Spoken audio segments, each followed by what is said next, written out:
The lights in ADX Florence flickered once, then went out. For a few seconds, the entire prison was swallowed in darkness, total and absolute. The silence that followed was broken by the sound of heavy breathing, and then a scream. A guard's voice echoed through the concrete hallway. "Control. We've got movement in Delta Wing." When the emergency lights came back on, one of the cells stood open. No one could explain how. The electronic locks hadn't failed, the power hadn't been cut, and yet the thick steel door was wide open. Inside, the inmate's bunk was empty, the walls scratched with deep marks that looked like they'd been made by fingernails, or something else. The missing prisoner was Daniel Crane, serving 5 life sentences for multiple murders. He was supposed to be in solitary, under constant surveillance. But now he was gone. As the alarms blared and guards rushed in with flashlights, one of them, Officer Ryan Beck, froze. On the wall, written in what looked like blood, were the words, "You think you know what happens in here. You don't." The air smelled of metal and sweat. Beck turned to call for backup when he heard a voice from the darkness of the corridor. "You shouldn't have opened the cell." Then, before he could react, the emergency lights flickered again, once, twice, and everything went black. 3 weeks earlier, journalist Megan Riley had arrived at the gates of ADX Florence with a notebook and a government pass. She was one of the few reporters ever allowed inside the prison, known as the most secure facility in the United States, the place where the worst of the worst were sent. Terrorists, serial killers, drug lords. She had come to write an article about prison reform and security measures. But deep down, Megan had another reason for being there. Her older brother, Adam Riley, had been sent to ADX Florence 6 years ago after being convicted of armed robbery and murder. He was only 19 when it happened. She never believed he was guilty.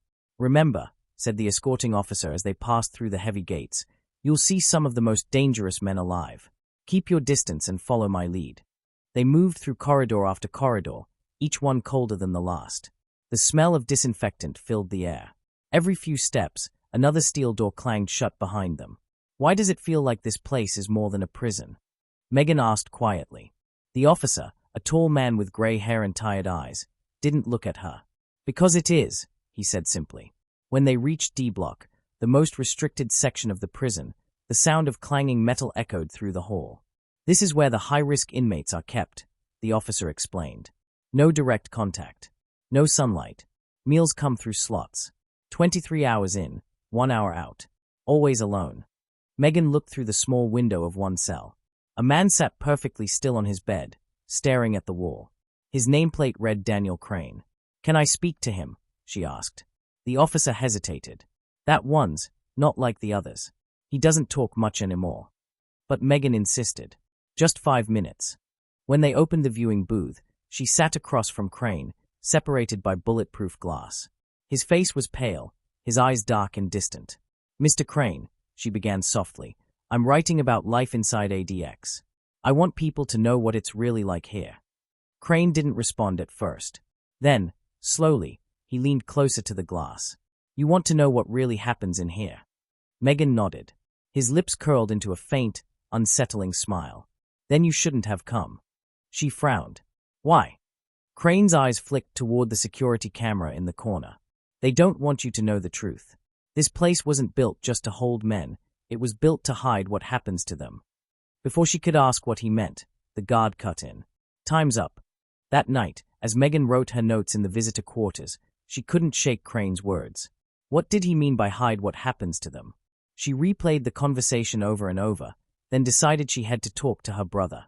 The next morning, she requested a visit. But when she mentioned her brother's name, the officer's face went blank. "Adam Riley," he asked quietly. "That inmate's file is sealed." "Sealed," she repeated. "What do you mean sealed?" "He's my brother." "I'm sorry," the officer said, lowering his voice. "Some inmates disappear from records. It's above our clearance." Megan's stomach turned cold. "Disappear? Are you saying he's dead?" The officer didn't answer. That night, Megan went to the observation room where live security feeds were monitored. She found Officer Beck on duty, the same man from the earlier blackout. "I need your help," she said. "I'm looking for inmate Adam Riley." Beck hesitated, then checked the monitor list. "There's no Riley here," he said. She leaned forward. "Please, check D Block. Just one camera." Beck sighed, scrolling through the black and white feeds. When he reached one labeled D-Block Sublevel 3, the image flickered. For a second, Megan saw a man sitting alone in a dim cell. He looked thin, his beard overgrown, but even through the grainy video, she recognized him. "Adam," she whispered. The screen went dark. Then the words "Access Restricted" flashed in red.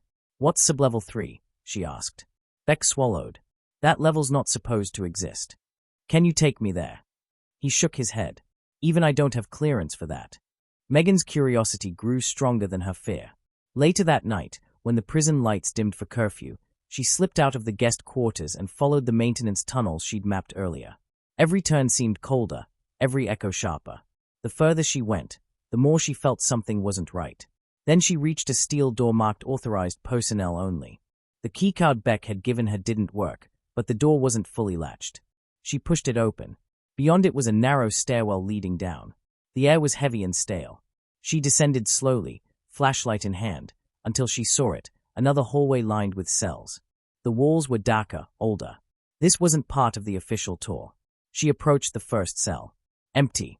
The second, empty too. But the third made her heart stop. Inside sat her brother. He looked up at her, eyes sunken and terrified. "Megan," he whispered. She pressed her hand to the glass. "Adam, what did they do to you?" He shook his head weakly. "You shouldn't have come here." Tears welled in her eyes. "I thought you were dead. Why are they keeping you here?" He glanced toward the ceiling. "They are listening. They always are. You think this place holds criminals? No.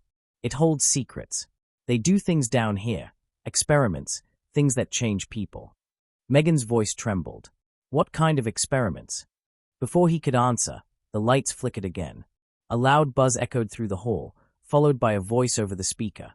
"Unauthorized presence detected in Sublevel 3. All units respond."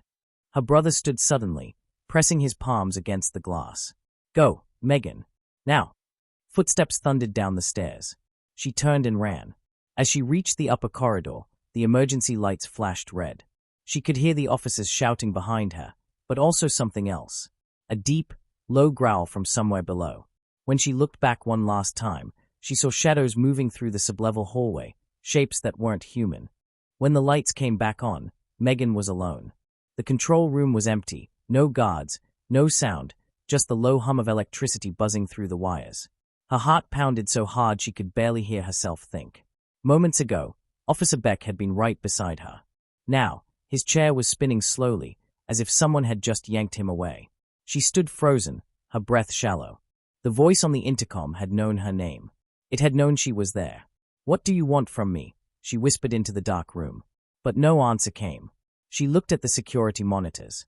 Most of them were static now, except one. Sublevel 3. Through the flickering image, she saw movement. 2 guards in hazmat suits dragging something down the hall. It wasn't human, or at least, not completely. It had the shape of a man, but its arms were too long, its back arched unnaturally, and its skin looked pale, almost translucent. Megan stepped closer to the screen, her hand trembling. Then, the creature lifted its head. For a second, she thought it was looking directly into the camera. Then she realized it was looking at her. The feed cut to black. Megan knew she couldn't leave without finding out what happened to her brother. She grabbed Beck's keycard from the desk, slipped it into her jacket pocket, and ran toward the maintenance corridor again. The air smelled like chemicals and burnt metal.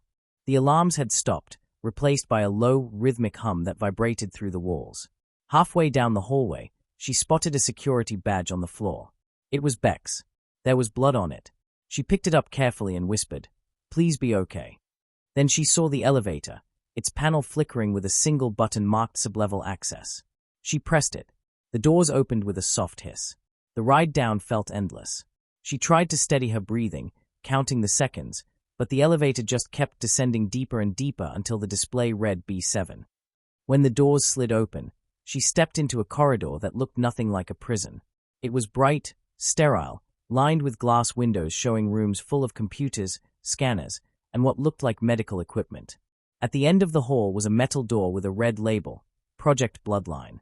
Megan pushed it open. Inside were rows of metal tables, strange machines humming softly, and files spread across desks. The walls were covered in photos, some of inmates, others of men in military uniforms. In the center of the room stood a large tank filled with a thick, red liquid. Something moved inside it. As she approached, her hand shaking, a man's face pressed against the glass from inside the tank. She gasped. It was her brother, Adam. Tubes were connected to his chest and arms, his eyes half open, staring blankly at her. "Adam," she cried, banging on the glass. "What did they do to you?" A voice spoke behind her. "We're fixing him." Megan spun around. A man in a lab coat stood there, calm and smiling. His badge read Dr. Calloway. "Fixing him," she shouted. "He's not broken." Calloway stepped closer. "Every inmate down here volunteered. Well, most of them. We're using their DNA to study aggression, trying to control it, understand it. The world needs soldiers who don't feel fear." Megan's voice trembled. "He's not a soldier. He's my brother."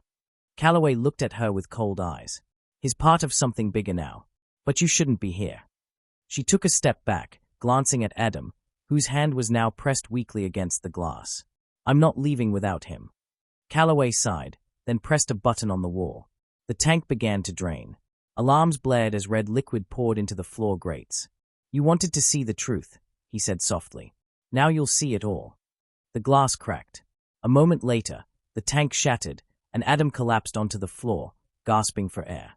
Megan rushed to him, wrapping her arms around his shaking body. But something was wrong. His skin felt burning hot, his eyes distant and unfocused. "Megan," he whispered. "It's inside me." "What is?" she asked, crying now. "The experiments. They change your blood. They make you stronger, but they take your mind." Calloway's voice echoed from across the room. "He's not stable. You have to move away from him." Before she could react, Adam's body convulsed. His breathing grew ragged, his muscles tensing unnaturally. He let out a guttural scream that didn't sound human. Then, his eyes opened, bright red. He stood, taller now, veins glowing beneath his skin. "Run," he said, his voice distorted. Megan stumbled backward as alarms blared and guards stormed into the room. They opened fire, but Adam moved faster than she could see, tossing one guard against the wall with terrifying strength. The others screamed as he tore through the lab, breaking machines and smashing through walls. Dr. Calloway ducked behind a control panel, shouting into his radio. "Seal sublevel 3. Now." Megan tried to reach her brother, but the floor shook as explosions ripped through the corridor. Smoke filled the air. She could barely see. "Adam," she yelled. "Please, fight it." For a moment, she thought she saw recognition in his eyes. Then he looked past her, toward the stairwell. "They'll come for you next," he said quietly. "Get out." She hesitated, tears streaming down her face. "Not without you." He backed away slowly, his expression full of pain.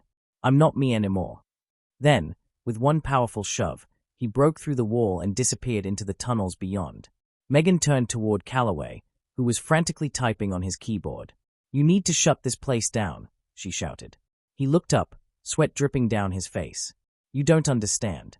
He's not the only one." "What do you mean?" From somewhere down the hall, she heard it, more growls. Louder this time. The sound of footsteps. Dozens of them. The lights began to flicker again, and through the glass walls, Megan saw movement in every direction. Other tanks, ones she hadn't noticed before, were cracking open, red liquid spilling onto the floor. Shapes began to emerge from the darkness, their eyes glowing like Adam's. "Project Bloodline," Calloway whispered. "It's awakening." Megan grabbed a fallen flashlight and backed toward the exit. "You started this," she said, her voice shaking. "And I'm going to end it." She sprinted toward the elevator, alarms blaring all around her. Behind her, the sound of metal tearing and screams filled the air. She pressed the button again and again, but nothing happened. The power was gone. The growling grew closer. She slammed the door shut and ran toward the control room. Beck was there, pale and shaking. "You saw it, didn't you?" he whispered. Megan nodded, breathless. "What is this place?" Beck's eyes darted toward the locked monitors. "It's not a prison," he said softly. "It's a lab." Suddenly, the intercom crackled again. A calm voice, one she didn't recognize, spoke through the static. "Ms. Riley," it said, "we warned you not to come here. Now you know what really happens inside ADX Florence." Megan froze. "Who are you?" The voice chuckled. "Someone who's been watching from the start." And then, the lights went out again.